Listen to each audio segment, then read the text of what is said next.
හරි අපි මේ වීඩියෝ එකෙන් බලමු කොහොමද මේ Ballerina install කරලා setup කරගන්නේ කියලා. ඉස්සෙල්ලාම Google එකට ගිහිල්ලා ගහන්න ඕනේ ballerina.io කියලා. එතකොට ඒගොල්ලොන්ගේ official website එකට මේ විදිහට යනවා. ඉතින් මෙතන ගිය ගමන් ඕගොල්ලන්ට මේ දකුණු අත පැත්තේ තියෙනවා download කියලා icon එක. මේකට click කරාට පස්සේ ඕගොල්ලන්ට මේ page එකට යනවා ballerina.io downloads කියන page එකට. ඉතින් මේකේ තියෙන ඕගොල්ලන්ට මේක setup කරගන්න ඉතින් මුලින් ඉඳන්ම ඉස්සෙල්ලාම අපි කරන්න ඕනේ step 1 එක විදියට install Ballerina එක. ඒ කියන්නේ මේ Swan Lake කියන්නේ මේගොල්ලෝගේ මේ අර මම කලින් වීඩියෝ එකේදී කිව්වේ අර මෙච්චර මේ වගේ features තියෙනවා කියලා. මේ features ටික ඔක්කොම එකතු කරලා අන්තිමට ඉස්සෙල්ලාම අපිට දාපු version එකට තමයි මේක කියන්නේ. මම හිතන්නේ 2022 වගේ තමයි මේක දාලා තින්නේ. දැන් මේ තියෙන්නේ 22.01 මෙන්න මේ update version එක දැන් තියෙනවා. අපිට මේක Windows වලට මෙතනින් මෙහෙම download කරගන්න පුළුවන් මේ බටන් එක ක්ලික් කරලා. Linux වලටත් මේ ආකාර දෙක මේ තියෙන MB වලින්ම size එක තියෙනවා. Mac OS එකටත් ඒකට ගැලපෙම version එක download කරගන්න පුළුවන්. හරි අපි දැන් මගේ ගා Windows machine එකක් තියෙන හින්දා මම මේ Windows එක ක්ලික් කරලා download කරගන්නවා. මම download වෙන්න path එක දෙනවා. මම මේක desktop එකට download කරගන්නම්. මෙතන ඔයගොල්ලන්ට පේනවා මේ download වෙනවා කියලා මේක.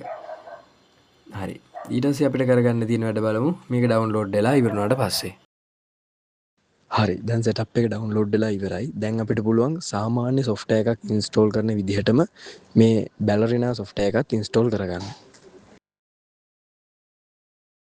හරි දැන් software එක install වෙලා ඉවරයි දැන් අපි බලමු ඊළඟට මොකක්ද කරන්න තියෙන step එක කියලා සාමාන්‍යයෙන් මොකක් හරි install කරාට පස්සේ හරියට ඒක install වුණාද බලන්න අපි ඒක check කරනවා අපි ඒක check කරන විදිහ බලන්න අපි යනවා website එකට website එකේ තියෙනවා මේක හරියට install වුණාද කියලා verify කරගන්න ක්‍රමයක් අපි මෙන්න මේ command එක copy කරගෙන මේක ගිහිල්ලා paste කරනවා cmd එකේ ඊට පස්සේ අපිට මේකේ version එක මෙන්න මේ විදිහට මේ Swan Lake මේ කියන විදිහට ආවොත් අපිට මේක හෝ දැන් ඕගොල්ලෝ ඉන්ස්ටෝල් කරනවා නම් සමහරට අප්ඩේට් version එකක් ඇති.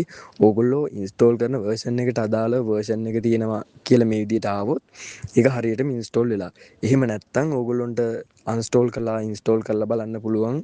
නැත්නම් ඒකේ path එක හදන්න පුළුවන් environment variable වලින්. මම හිතන්නේ මේක බොහෝ දුරට මේ ප්‍රශ්නේ එන එකක් නැහැ. හරි අපිට ඊළඟට දැන් ඕනි වෙනවා මේ Ballerina software එකට අදාළ extension එක VS Code එකට. මොකද අපි VS Code එකෙන් තමයි මේ වැඩේ කරන්න යන්නේ ඉස්සරහට.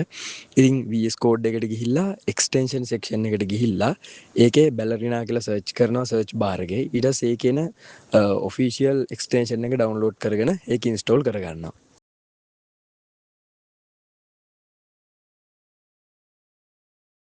හරි දැන් මේ වැඩ ටික ඔක්කොම හරි අපි දැන් ඊළඟට කරලා බලනවා මේ අපි ඔක්කොම හදපු දේවල් හරියටම සෙට් වෙලාද බලන්න පොඩි ප්‍රෝග්‍රෑම් එකක් රන් කරලා බලමු ඉතින්ලා මම ෆෝල්ඩර් එකක් ඇතුළට ගිහිල්ලා VS Code එකකින් ඒක ඕපන් කරගෙන ඒ ෆෝල්ඩර් එකේ ඇතුලේ මම හදනවා අලුත් ෆයිල් එකක් ඒ ෆයිල් එකේ අගට මම දෙන්නේ .bal කියලා ඉතින් දැන් මම මෙතන හදා ගන්නවා helloworld.bal කියලා ෆයිල් එකක් ඉතින් මම පින් කරලා තියෙන පළවෙනි කමෙන්ට් එකේ තියෙන කෝඩ් එක ඔයගොල්ලෝ කොපි කරලා මේ විදිහට පේස්ට් කරගන්න. මම ඊළඟ වීඩියෝ එකේ ඉඳන් කියලා දෙන්නම් මුලින්දම කොහොමද මේ වගේ කෝඩ් එකක් ලියාගන්නේ කියලා. දැනට මේ කෝඩ් එක ගැන හිතන්න එපා. ඔයගොල්ලෝ මේක කොපි කරගෙන මම මේ කියන විදිහට රන් කරලා බලන්න.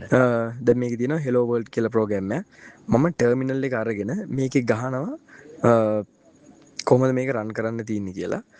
මේක රන් කරන්න මේක තියෙන විදිහට මේක අපිට පේස්ට් කරන්න ඕනේ BAL run කියලා ගහලා ෆයිල් එකේ නම තමයි දෙන්න තියෙන්නේ. ඉතින් මම BAL run කියලා දීලා ඒ ෆයිල් එකේ නම helloworld.bal කියලා දෙනවා.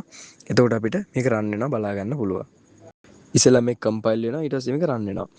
දැන් hello world කියන එක ඔයගොල්ලන්ට බලා ගන්න පුළුවන් වෙයි. හරියට රන් වෙනවා. දැන් ඒ කියන්නේ ඔයගොල්ලොන්ගේ environment එක ඔක්කොම හරියටම හරි. අපි ඊළඟ වීඩියෝ එකේ නම් බලමු මේ language එක ගැන ඉගෙන ගන්න පටන් ගමු. එහෙනම් thank you මේ වෙනකම් මේ වීඩියෝ එක බැලුවට.